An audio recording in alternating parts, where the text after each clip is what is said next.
Hey, what's up, people? My name is Andrea, and today I'm going to show you guys how to change a thermostat on a 2006 Chevrolet Impala LT 3.9 V6. Most of the time, Google. I even started when I started with was I Googled how to change a thermostat on a Chevy Impala, on 6 Chevy Impala, and what I found was most of the guys, even from Chevy certified ASC mechanics, was that you disconnect, follow the hose, the main hose to the engine block, and remove it, and the thermostat housing is right after that hose.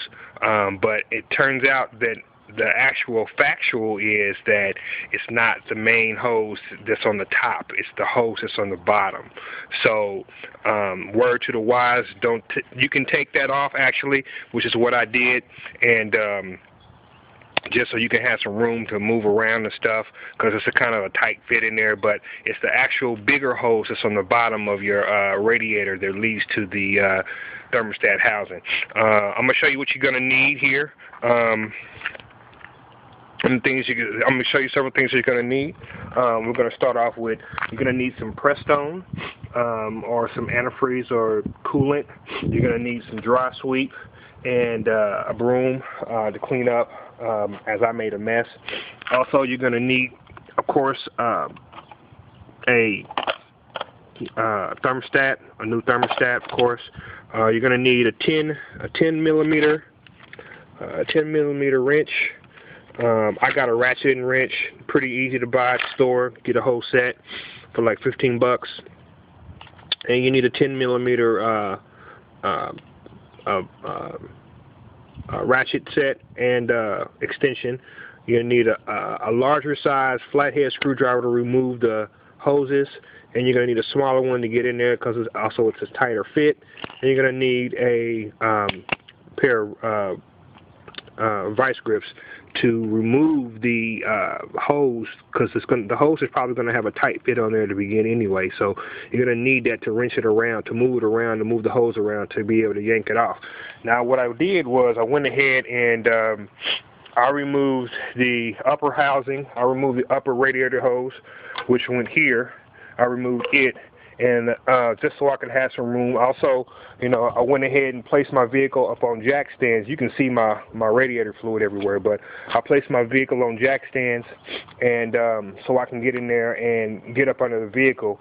You're also going to need something so when your radiator hose, you take your radiator hose off. I didn't do it the right way, but you need something to collect that fluid that's going to come up out of there, because it's going to come gushing.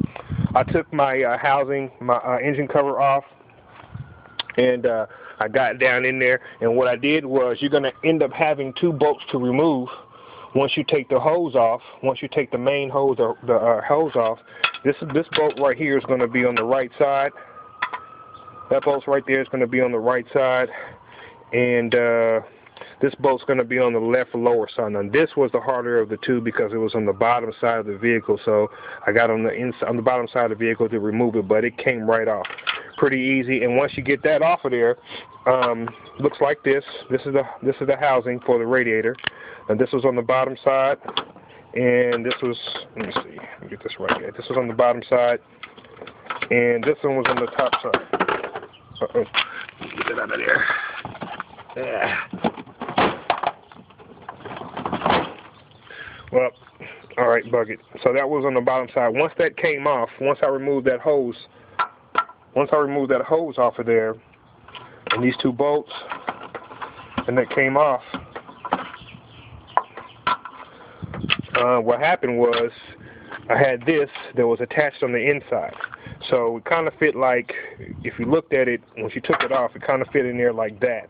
And if you read on here, even on the new replacement hose, it says, right there it says meaning two radiators. So you're going to be able to, this is going to be pointing towards the radiator, and this is going to be pointing towards the engine block, okay? It's going to fit in there like so. So you're going to take that out, and then take your new one, and put it in there, and you're going to replace it just like so. Make sure it's going to be a tight fit. You're going to slap that bad boy back on like that, and put it back on the engine block, and put the radiator hose in. You're gonna then fill it up with your antifreeze, and then you're gonna try to bleed the air out of your radiator system, and that'll pretty much be it. It's pretty easy. It probably took me about an hour, and once again, that's how you install a thermostat for a 2006 Chevy Impala LT. Deuces.